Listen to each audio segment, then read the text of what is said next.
Thank you very much. It's an honor to be here for Audrey. I really appreciate it. I got to tell you that after this last legislative session, there are two words that mean more to me than they ever meant before. Two very important words that we all have to be mindful of as we go into this next election. Two words are elections matter. Elections matter. They really, really matter. As much as we legislators like to think of ourselves as belonging to great deliberative bodies, and they often are, they aren't always that way.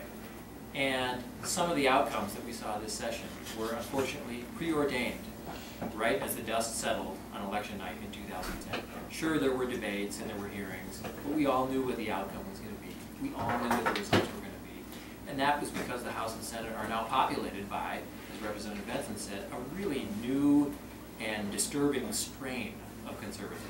This isn't your father or mother's Republican Party. This isn't Dave Durnberger or Arnie Carlson or Rudy Boschwitz or any of those folks. This is a new and, as John said, really radical group that has kind of hijacked the state Republican Party. It's really bad for the state of Minnesota.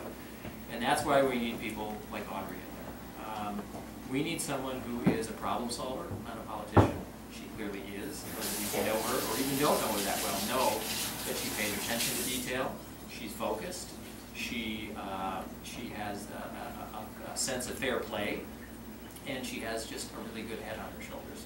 So I'm really proud and pleased to be here today, and I hope that you all will, as Senator Bonoff said, dig deep, not only tonight but in the future.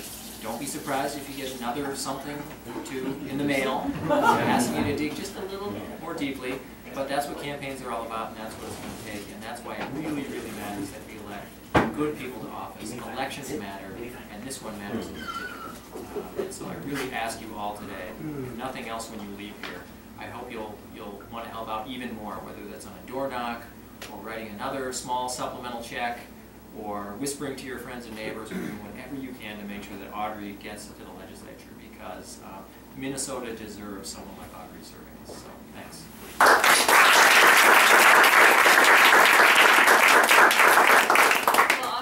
Because I'm probably the only thing between you and eating that food that smells incredible. My name is Melissa Hortman, and I represent northern Brooklyn Park and southern Coon Rapids, so really near here. You wouldn't think that would be a Republican area, but Tom Emmer won my district in the last election for governor. And so I know what it's like to run and win in these really tough districts. And I can speak from the perspective of somebody who ran and lost in 1998. And ran and lost in 2002. Both gubernatorial years, and both with their unique circumstances that kind of threw things off. In '98, it was the hunting and fishing amendment. In 2002, we lost Paul Wellstone, changed everything. In 2010, Audrey ran a great race. And you know, you can't control the wave. All you can do is be ready to catch it and ride it when it comes. And I have a feeling in 2012 that Audrey will have an opportunity to catch and ride that wave. The only way she'll make it across the finish line is if all of you would like her to be elected as much as she would like to be elected. The difference for me in 2002 and 2004 was honestly there were 60 people who wanted me to win as much as I did. So when I wanted to stop door knocking at 8 o'clock, I knew I couldn't let those 60 people down. I'd go till 8:15. When I thought that I couldn't make one more fundraising call because I just hate calling people and asking them for money, I knew I couldn't let those people down. So what I would ask you to do is what Terry said, you know, dig deep and give more than you think you can. When you can't help, send words of encouragement. So when you get an invitation, an email asking you to show up for a door knock and you can't make it because your kid's got a soccer game, let her know and say, I'm so glad you're out there working for us. Or if she sends you a contribution envelope and you just can't write another $25, $50, $100, $200 check, send her $5 and say, I'm really glad you're out there working hard, because those little $5 checks that I get from some of my little ladies who are on Social Security mean more to me than the $500 checks I get from my friends who can afford to do more. So she needs you. We need her at the state legislature. Politics is about the art of the possible, and it's about what we can do together when we all work together, and each campaign is kind of a microcosm of that. So she can be successful with all of you. Thank you so much for being here for her tonight.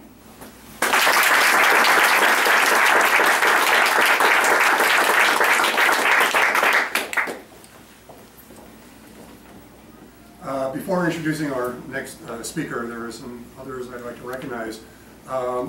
Plymouth City Council member Janie Black. Is he here? Oh, there you are, Janie.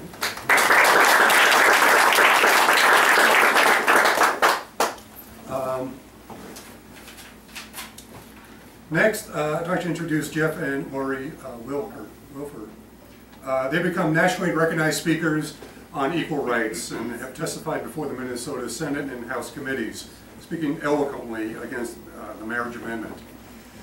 Jeff has also written many articles about equal rights for all U.S. citizens. So please welcome Jeff and Lori Wilford.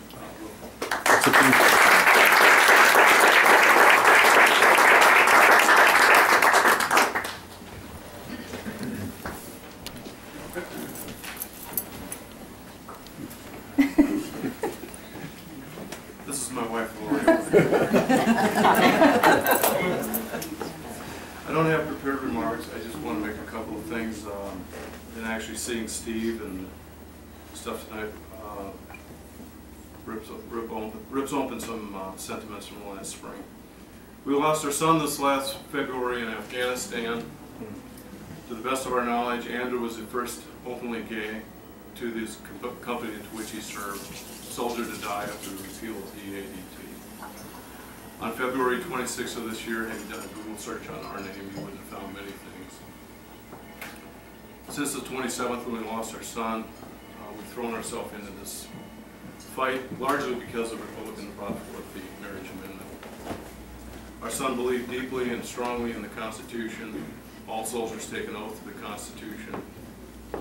So Lori and I have taken it on ourselves to fight for the Constitution in the ballot box. I met Audrey one day while sitting in one of the committee meetings.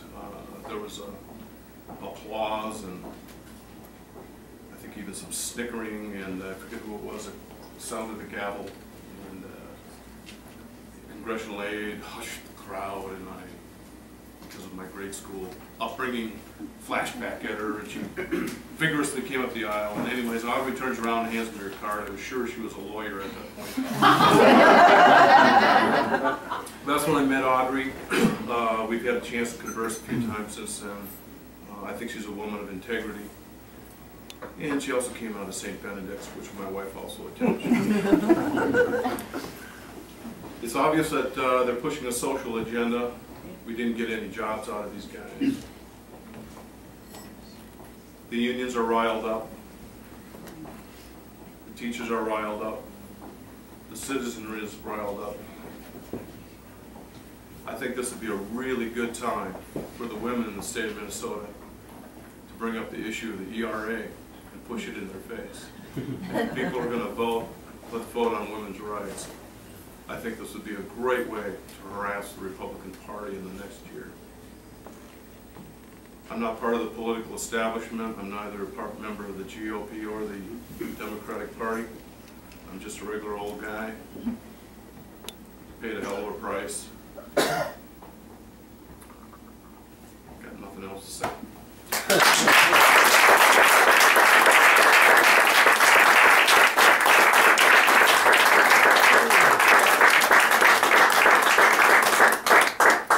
Now for our candidate. Audrey Briton has over 25 years of work experience, which have included being a small business owner, working in leadership positions with Fortune 500s, as well as several nonprofit organizations. She has also worked for more volunteer organizations than I have time to list right now. And she's been an activist and spokesperson on behalf of the Plymouth and Medicine Lake citizens for many years. Please welcome the next House representative from Plymouth and Medicine Lake, Audrey Briton.